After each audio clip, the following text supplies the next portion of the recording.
છેલ્લા 2 વર્ષથી બિલ બાકી હોવાના કારણે પાણી પુરવઠા બોર્ડ દ્વારા બિલ ભરવાઈ ન કરાતા વીજ જોડાણ કપાયું.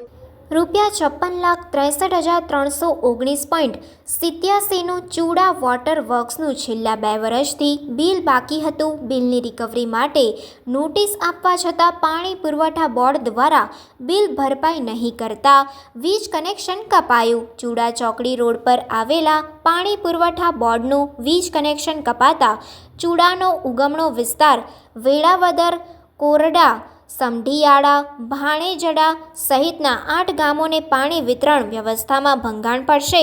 ઉનાળાની શરૂઆતમાં કનેક્શન કપાતા 8 ગામોને પાણીની અછત ઊભી થશે. Reporter Ketansinh Dabhi, crime reporters TV news.